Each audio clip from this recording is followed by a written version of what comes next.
बिस्मिल्लाहिर्रहमानिर्रहीम। शुरू करता हूँ मैं अपने परवरदिगार के प्यारे और पाक नाम से, जो बड़ा मेहरबान नहायत रहम वाला है। दोस्तों, आज की हमारी वीडियो का टॉपिक है 3 किस्म की औरतें। 3 तरह की औरतें अपना घर कभी नहीं बसा सकती। झूठ बोलने वाली, धोखा देने वाली, अपने शोहर के लिए कीना रखने वाली।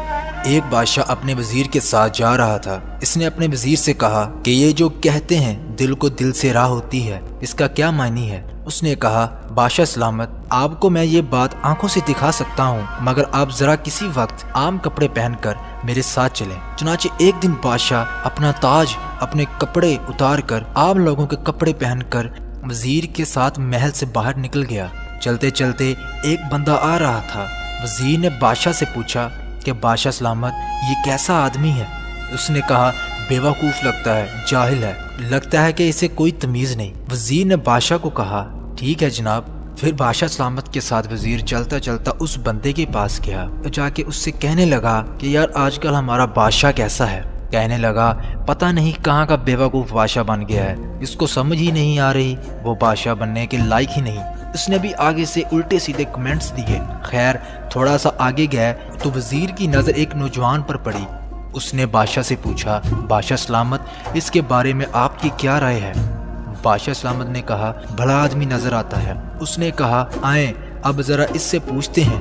वजीर ने उस बंदे से पूछा, सुनाओ भाई, हमारे बादशाह कैसे हैं। कहने लगा, यार बड़ा समझदार आदमी है, उसने तो रियासत को बड़ा खुश कर रखा है और हम लोग बड़े खुशकिस्मत हैं कि हमारा बादशाह इसके काबिल है। अब वजीर ने बादशाह को कहा, देखें, आप जहन में दूसरों के बारे में जो ख्यालात रखते हैं, आपके बारे में भी वही ख्यालात दूसरे बंदों के दिल में आ रहे हैं। ये होती है दिल को दिल से राह, यानी अपने दिल में खामद के बारे में हमेशा मोहब्बत रखें, वही मोहब्बत दुगनी वापस आपके पास आएगी। हमेशा शोहर की गलतियों पर पर्दापोशी करें। नाज़रीन, आपको एक और वाक़या बताता चलूँ।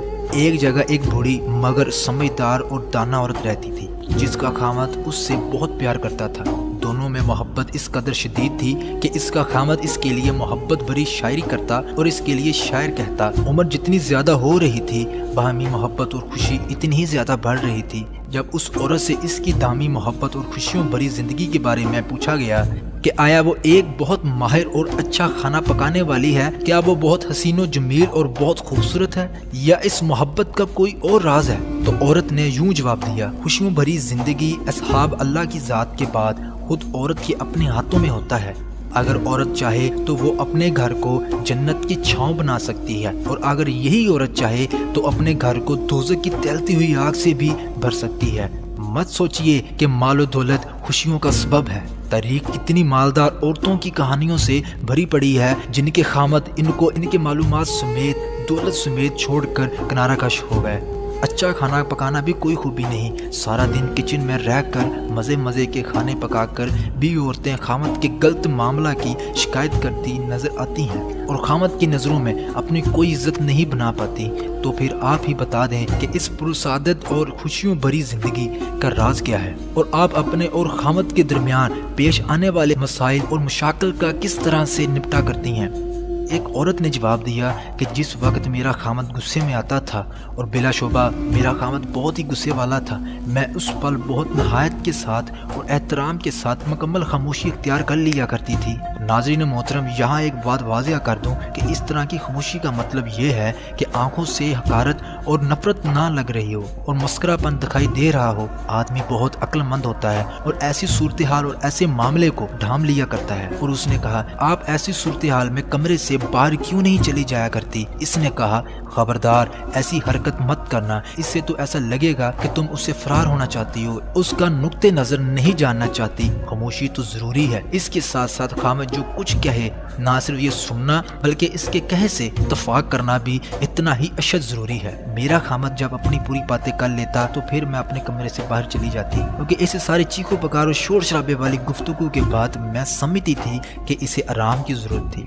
कमरे से बाहर निकलकर मैं अपने रोजमर्रा के घरेलू कामकाज में मसरूफ हो जाया करती, बच्चों के काम करती, खाना पकाने और कपड़े धोने में वक्त गुजारती और अपने दिमाग को इस जंग से दूर भगाने की कोशिश करती जो मेरे खामद ने मेरे साथ की थी। तो आप इस माहौल में क्या करती?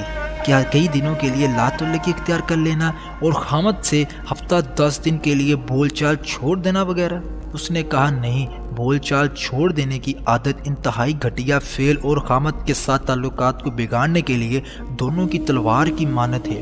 अगर तुम अपने खामद से बोलना छोड़ देती हो तो हो सकता है शुरू में इसके लिए बहुत तकलीफ दे अमल हो। शुरू में वो तुमसे बोलना चाहेगा और बोलने की कोशिश भी करेगा, लेकिन जिस तरह दिन गुजर जाएंगे तो उसका आदी होता चला जाएगा। तुम 1 हफ्ते के लिए बोलना छोड़ दोगी तो उसमें और तुम में 2 हफ्तों तक ना बोलने की अस्ताद आ जाएगी और हो सकता है तुम्हारे बगैर रहना भी सीख ले। खुद को ऐसी आदत डाल दो कि तुम्हारे बगैर अपना दम घुटता हुआ महसूस करे। तुम उसके लिए ऑक्सीजन की मानत बन जाओ। मोहब्बत भरी जिंदगी का राज औरत की अक्ल के अंदर मौजूद है, मगर ये राज उसकी जुबान से बंधा होता है। जो इंसान अपनी जुबान को समझ गया या अपनी जुबान पर कंट्रोल कर गया, उसने अपने आप को समझ लिया, दुनिया को समझ लिया, यहाँ तक कि उसने हर चीज़ हासिल कर ली।